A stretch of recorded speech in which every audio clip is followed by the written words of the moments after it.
Hello ಸ್ನೇಹಿತರೆ, Harsha's life skills for ಕಿಡ್ಸ್ಗೆ ಸುಸ್ವಾಗತ. ನಮ್ಮೊಂದಿಗೆ ಪ್ರಮುಖ ಜೀವನ ಕೌಶಲ್ಯಗಳನ್ನ ಕಲಿಯಿರಿ. ಚಂದಾದಾರರಾಗಲು ಮರೆಯಬೇಡಿ. Dedication and guidance turn challenges into success. Learn how Gattu and Chinki achieved their goals. Dedication and guidance. ಕಷ್ಟಕರವಾದ ಕೌಶಲ್ಯವನ್ನ ಎದುರಿಸಿದಾಗ ನನ್ನಿಂದ ಸಾಧ್ಯವಿಲ್ಲ ಅಂತ ಹೇಳೋದು ತುಂಬಾನೇ ಸಹಜ ಅಲ್ವಾ?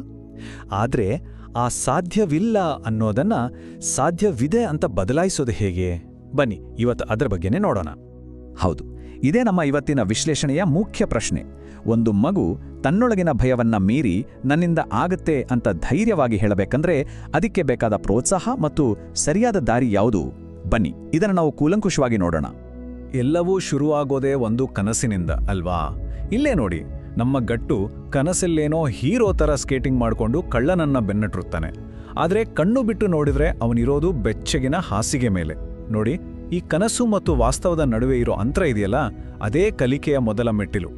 ಯಾವುದೇ ಒಂದು ಹೊಸ ವಿಷಯವನ್ನ ನಾವು ಶುರು ಮಾಡಬೇಕಾದ್ರೆ ನೋಡಿ, ಒಂದು ಕಡೆ ಅದನ್ನು ಕಲಿಬೇಕು ಅನ್ನೋ ವಿಪರೀತ ಆಸೆ ಇರುತ್ತೆ, ಇನ್ನೊಂದು ಕಡೆ ಅಷ್ಟೇ ಭಯ ಕೂಡ ಇರುತ್ತೆ.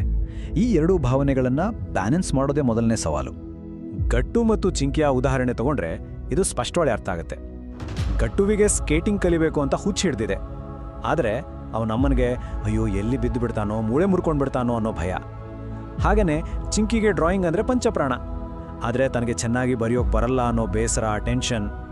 ನೋಡಿ, ಆಸೆ ಮತ್ತು ಭಯ ಹೇಗೆ ಜೊತೆಯಾಗೇ ಇರುತ್ತೆ ಅಂತ. ಈ ಹಂತದಲ್ಲಿ ಸ್ಕೇಟಿಂಗ್ ಕೋಚ್ ಮಯಾಂಕ್ ಹೇಳೋ ಮಾತು ತುಂಬಾನೇ ಮುಖ್ಯ ಆಗುತ್ತೆ. ಯಾರೂ ಒಂದೇ ದಿನದಲ್ಲಿ ಸ್ಕೇಟಿಂಗ್ ಕಲಿಯಲ್ಲ, ಅದನ್ನ ಹಂತ ಹಂತವಾಗಿಯೇ ಕಲಿಬೇಕು ಅಲ್ವಾ? ಯಾವುದೇ ಕೌಶಲ್ಯವನ್ನ ಒಂದೇ ದಿನದಲ್ಲಿ ಮಾಸ್ಟರ್ ಮಾಡೋಕ್ಕಾಗಲ್ಲ. ಅದೊಂದು ನಿಧಾನವಾದ ಪ್ರಕ್ರಿಯೆ, ಒಂದು ಪ್ರಯಾಣ. ಹಾಗಾದ್ರೆ ಆ ಭಯವನ್ನ ಹೋಗಲಾಡಿಸಿ ಸಾಧ್ಯತೆಗಳ ಬಾಗಿಲು ತೆರೆಯೋಕೆ ಏನ್ ಬೇಕು?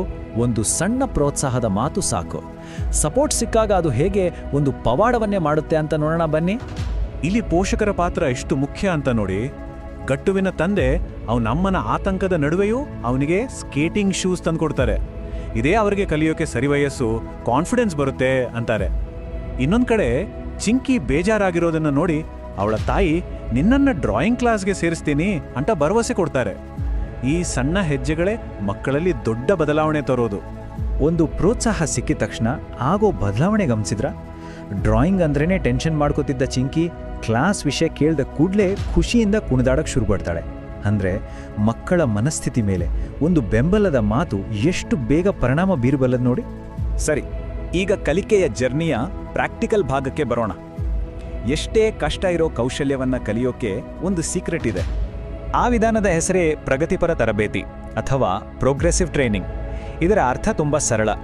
ಒಂದು ದೊಡ್ಡ ಕಷ್ಟಕರವಾದ ಕೌಶಲ್ಯವನ್ನ ಪುಟ್ಟ ಪುಟ್ಟ ಸುಲಭವಾಗಿ ಮಾಡಬಹುದಾದ ಭಾಗಗಳಾಗಿ ವಿಂಗಡಿಸಿ ಕಲಿಯೋದು. ಒಂದೊಂದು ಹಂತವನ್ನ ಮುಗಿಸಿದಾಗಲೂ ಮುಂದಿನ ಹಂತಕ್ಕೆ ಬೇಕಾದ ಆತ್ಮವಿಶ್ವಾಸ ಮತ್ತು ಅಡಿಪಾಯ ತಾನಾಗೇ ಸಿದ್ಧವಾಗುತ್ತೆ. ಸ್ಕೇಟಿಂಗ್ ಕಲಿಯೋಕೆ ಮಯಾಂಕ್ ಬಳಸಿದ ಈ 4 ಹಂತದ ವಿಧಾನವನ್ನ ನೋಡಿ.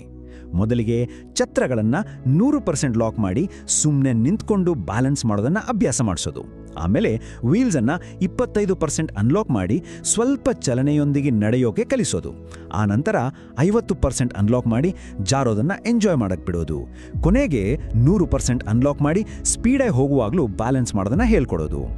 ಇದು ಎಷ್ಟು ಸುರಕ್ಷಿತ ಮತ್ತು ಪರಿಣಾಮಕಾರಿ ಅಲ್ವಾ? ಈ ವಿಧಾನದಲ್ಲಿ ಅತಿ ಮುಖ್ಯವಾದ ಅಂಶ ಅಂದರೆ ಸೇಫ್ಟಿ. ಹೆಲ್ಮೆಟ್, ಸೇಫ್ಟಿ ಗಾರ್ಡ್ಸ್ ಎಲ್ಲವನ್ನು ಬಳಸೋದ್ರಿಂದ ಬಿದ್ಬಿಡ್ತೀನಿ ಅನ್ನೋ ಭಯನೇ ಹೊರಟೋಗುತ್ತೆ. ಈ ಥರದ ಸೇಫ್ ವಾತಾವರಣ ಇದ್ದಾಗ ಮಕ್ಕಳು ತಪ್ಪು ಮಾಡೋಕ್ಕೆ ಹೆದರಲ್ಲ. ಇದೇ ಅವರ ಆತ್ಮವಿಶ್ವಾಸವನ್ನು ಹೆಚ್ಚಿಸಿ ಕಲಿಕೆಯ ಮೇಲೆ ನಂಬಿಕೆ ಬರೋ ಹಾಗೆ ಮಾಡುತ್ತೆ. ಇದೇ ಸಣ್ಣದಾಗಿ ಶುರು ಮಾಡೋದು ಅನ್ನೋ ತತ್ವ ಚಿಂಕಿಯ ಡ್ರಾಯಿಂಗ್ ಕ್ಲಾಸ್ನಲ್ಲೂ ಕಾಣಿಸುತ್ತೆ. ಅವಳ ಟೀಚರು ಒಂದು ಪರ್ಫೆಕ್ಟ್ ಚಿತ್ರ ಬಿಡಿಸು ಅಂತ ಕೇಳೋದಿಲ್ಲ, ಬದಲಿಗೆ ನಿನಗೆ ಹೇಗೆ ಬರುತ್ತೋ ಹಾಗೆ ಒಂದು ಚಿತ್ರ ಬಿಡಿಸ್ಕೊಂಡು ಬಾ ಅಂತ ಹೇಳ್ತಾರೆ. ಇದು ಮಕ್ಕಳ ಮೇಲಿನ ಒತ್ತಡವನ್ನು ಕಡಿಮೆ ಮಾಡಿ ಪ್ರಯತ್ನ ಮಾಡೋಕೆ ಪ್ರೇರೇಪಿಸುತ್ತೆ. ಯಾವುದೇ ಸ್ಕಿಲ್ ಕಲಿಬೇಕಂದ್ರೂ ನಿರಂತರವಾದ ಅಭ್ಯಾಸ ಮತ್ತು ತಾಳ್ಮೆ ಬೇಕೇ ಬೇಕು. ಈ ಹಂತದಲ್ಲಿ ನಾವು ಮಾಡೋ ತಪ್ಪುಗಳು ಹೇಗೆ ನಮ್ಮ ಯಶಸ್ಸಿನ ಮೆಟ್ಟಿಲುಗಳಾಗ್ತವೆ ಅಂತ ನೋಡೋಣ. ಈ ಟೈಮ್ಲೈನ್ ನೋಡಿದ್ರೆ ಗೊತ್ತಾಗುತ್ತೆ, ಪರಿಣತಿ ಅನ್ನೋದು ಒಂದೇ ರಾತ್ರಿಯಲ್ಲಿ ಬರೋದಿಲ್ಲ. ಮೊದಲನೇ ವಾರದಲ್ಲಿ ಬರೀ ಬ್ಯಾಲೆನ್ಸ್, 2ನೇ ವಾರದಲ್ಲಿ ನಿಧಾನವಾಗಿ ಚಲಿಸೋದು, ಹೀಗೆ ಹಲವು ವಾರಗಳ ನಂತರವೇ ಸ್ಪೀಡಾಗಿ ಸ್ಕೇಟ್ ಮಾಡೋಕ್ಕೆ ಸಾಧ್ಯ ಆಗೋದು. ಇದು ಒಂದು ಸುದೀರ್ಘವಾದ ಪ್ರಯಾಣ. ಇಲ್ಲಿ ನಾವು ಫೇಲ್ಯೂರ್ ಅಥವಾ ವೈಫಲ್ಯವನ್ನ ಒಂದು ಹೊಸ ದೃಷ್ಟಿಯಿಂದ ನೋಡಬೇಕು. ಗಟ್ಟು ಸ್ಕೇಟಿಂಗ್ ಮಾಡೋವಾಗ ಪದೇ ಪದೇ ಬೀಳೋದು, ಚಿಂಕಿ ಡ್ರಾಯಿಂಗ್ ಕ್ಲಾಸ್ನಲ್ಲಿ ಬಯಸ್ಕೊಳ್ಳೋದು ಇವೆಲ್ಲ ಅವರನ್ನ ಕುಗ್ಗಿಸಿಲ್ಲ.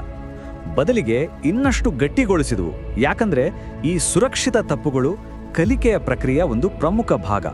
ಹೌದು, ಪ್ರಾಕ್ಟೀಸ್ ಮೇಕ್ಸ್ ಪರ್ಫೆಕ್ಟ್. ಅಭ್ಯಾಸ ಮಾಡ್ತಾ ಹೋದ್ರೆ ಯಾವುದೂ ಅಸಾಧ್ಯವಲ್ಲ. ಈ ಮಾತೇ ಇಡೀ ಪ್ರಕ್ರಿಯೆಯ ಸಾರಾಂಶ. ತಾಳ್ಮೆಯಿಂದ ಪ್ರಕ್ರಿಯೆಯ ಮೇಲೆ ನಂಬಿಕೆ ಇಟ್ಟು ಸಾಗಬೇಕು. ಇಷ್ಟೆಲ್ಲ ಕಷ್ಟಪಟ್ಟು ಪರಿಶ್ರಮ ಹಾಕಿದ ಮೇಲೆ ಸಿಗೋ ಪ್ರತಿಫಲವಾದರೂ ಏನು? ಅದುವೇ ಆತ್ಮವಿಶ್ವಾಸ ಮತ್ತು ನಾನು ಸಾಧಿಸಿದೆ ಅನ್ನೋ ಹೆಮ್ಮೆ. ಗಟ್ಟು ಕಲಿತ ಸ್ಕಿಲ್ನ ನಿಜವಾದ ಪರೀಕ್ಷೆ ಆಗೋದೇ ಇಲ್ಲಿ. ಅಚಾನಕ್ಕಾಗಿ ಅವನ ಅಮ್ಮ ಅಡ್ಡ ಬಂದಾಗ ಅವನು ಗಾಬರಿಯಾಗದೆ ಅವರಿಗೆ ಡಿಕ್ಕಿ ಹೊಡೆಯದೆ ಒಂದು ಪರ್ಫೆಕ್ಟ್ ಟರ್ನ್ ತೆಗೆದು ಮುಂದೆ ಹೋಗ್ತಾನೆ. ಅವನ ಈ ಕೌಶಲ್ಯವನ್ನು ನೋಡಿ ಅವನ ಅಮ್ಮನಿಗೆ ಆಶ್ಚರ್ಯ, ಜೊತೆಗೆ ಹೆಮ್ಮೆ. ಇದುವೇ ಅಭ್ಯಾಸದಿಂದ ಸಿಕ್ಕ ಫಲ. ಹಾಗೇನೆ ಇನ್ನೊಂದು ಕಡೆ ಚಿತ್ರಕಲೆ ಅಂದ್ರೇನೆ ಬೆದರುತ್ತಿದ್ದ ಚಿಂಕಿ ಪರೀಕ್ಷೆಯಲ್ಲಿ ಅತಿ ಹೆಚ್ಚು ಅಂಕಗಳನ್ನ ಗಳಿಸ್ತಾಳೆ. ಇದು ಅವಳ ಪರಿಶ್ರಮಕ್ಕೆ ಸಿಕ್ಕ ಒಂದು ಸ್ಪಷ್ಟವಾದ ಸಾಕ್ಷಿ. ಈ ಹೋಲಿಕೆ ಎಲ್ಲವನ್ನೂ ಹೇಳುತ್ತೆ. ಮೊದಲು ಬೀಳೋ ಭಯ, ಡ್ರಾಯಿಂಗ್ ಬಗ್ಗೆ ಆತಂಕ, ಇವುಗಳಿಂದ ತುಂಬಿದ್ದ ಮನಸ್ಸು, ಪರಿಶ್ರಮದ ನಂತರ ಅದೇ ಮಕ್ಕಳಿಗೆ ತಮ್ಮ ಹೊಸ ಸ್ಕಿಲ್ಸ್ ಬಗ್ಗೆ ಹೆಮ್ಮೆ ಮತ್ತು ಯಾವುದೇ ಸವಾಲನ್ನ ಬೇಕಾದರೂ ಎದುರಿಸಬಲ್ಲೆ ಅನ್ನೋ ಆತ್ಮವಿಶ್ವಾಸ ಬಂದಿದೆ. ಇದಲ್ವಾ ನಿಜವಾದ ಬದಲಾವಣೆ? ಹಾಗಾದ್ರೆ ಅಂತಿಮವಾಗಿ ನಾವು ಕಲಿಬೇಕಿರೋದು ಏನು?